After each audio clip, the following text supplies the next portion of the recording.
ओशो ने एक बात बोली थी कि इस जो 5,000 साल से जो व्यवस्था चल रही है हमारी, इसको बदल देना चाहिए। पहले मुझे भी अजीब लगा, फिर मुझे समझ में आया कि उसने क्यों बोला था। क्योंकि 5,000 साल से हमारे क्लेश ही नहीं खत्म हो रहे। हमने ऐसा ऐसा एनवायरनमेंट बना दिया, हमसे अब जानवर भी डरते हैं, हमसे पानी भी डर रहा है, हमसे मिट्टी भी डर रही है। हमने ऐसा जहर घोल दिया चारों तरफ अपने आसपास में, हम उसमें रहने लायक नहीं है। हम अपनी आने वाली जनरेशन को ऐसे ऐसे विकलांग बना के जा रहे हैं कि वो ये धरती पे रहने लायक बचेगा नहीं उनके पास थोड़ी दिन में कुछ भी।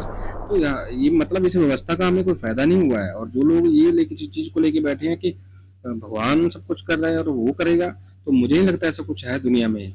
ना ही वो कुछ रोक पा रहा है। अगर हो भी, उसने क्या रोका है आज तक? कुछ भी नहीं रोका है। अगर कोई रेप भी हो रहा है तो भी नहीं वो रोक पा रहा, किसी पे गोली मारी जाए तो भी नहीं रोक पा रहा, बच्चे भूख से मर रहे हैं वो तो भी नहीं रोक पा रहा। वो कुछ भी नहीं रोक पा रहा, जिसका कोई जुर्म नहीं है ना, वो भी ऐसी कुत्ते की मौत मर रहा है, लेकिन भगवान नहीं रोक पा रहा, ना ही उसको कुछ कर पा रहा है वो। ना ही कोई अपना कोई फरिश्ता भेज पा रहा है, वो कुछ नहीं भेज पा रहा, हमारे सामने हुआ है। हाँ, जो तुम बहुत सारी पुरानी ग्रंथ या किताब लेके बैठे हो कि हजारों साल पहले कोई फरिश्ता भेजा होगा, तो उससे हमें क्या लेना देना जब अभी नहीं आ रहा, तो जब हमें जरूरत है। अगर किसी ने बता भी दिया कि आया था और उसके ऊपर बुक लिख दिया भाई, तो अब हम उसका काम करें भी तो करें क्या? हमें इतना तो बता दो, उसका फायदा भी हो ना हो। अब बोलोगे कि दुनिया उसके नक्शे कदम पे नहीं चल रही है।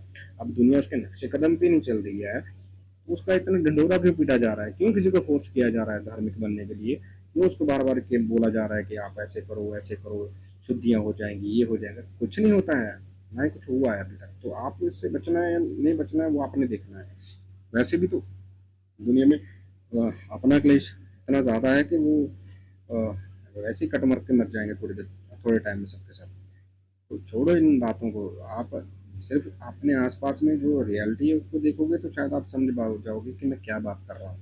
तो खून से सना हुआ है सब कुछ, खून से। चाहे वो कोई इन्वेंशन है, चाहे कोई हमारा खाना है, चाहे हमारा कोई हवा है, हमारा कोई पानी है, हमारी कोई मिट्टी है, हमारे कोई कपड़े हैं, सब कुछ, कुछ भी नहीं छोड़ा हमने यहाँ पे।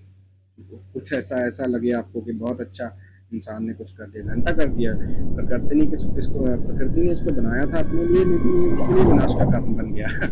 तो मतलब ये उसके लिए ठीक नहीं बना हुआ। तो इसको अभी इस व्यवस्था को छोड़ देना चाहिए जितना जल्दी भी होगा। अगर नहीं छोड़ेंगे तो ये आने वाली जनरेशन को ऐसे ऐसे रूप दिखाएगा कि मतलब आप सोच भी नहीं पाओगे कि आप कैसे रहोगे बिना पानी के, बिना हवा, अच्छी हवा के, बिना अच्छे खाने के। ये आने वाली पीढ़ियाँ जान पाएंगी बातें। ठीक है, जिनके पास थोड़ा बहुत पैसा है भाई, जो अच्छा पैसा इकट्ठा करके बैठे हैं, वो तो निकल लेंगे। उनके पास तो ऑलरेडी वो प्लान कर रहे हैं कहाँ कहीं ना कहीं जाने का। लेकिन आपके पास कोई प्लान दिख रहा है आपको? आपको तो अभी यहाँ पे सेटल नहीं हो रहा। 9 to 5 जॉब कर रहे हो, एक सैलरी ले रहे हो, उसमें से भी वो पता नहीं लग रहा आपकी एक दिन में आती है, दूसरे दिन निकल लेती है।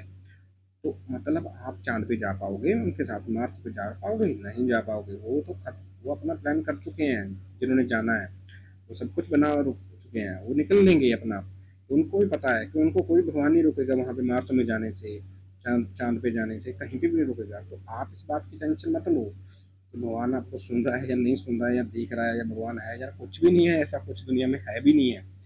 तो आप सिर्फ अपने आप को देखो और वैसे जीना शुरू करो जैसे आप जीना चाहते हो। यही सबसे बड़ी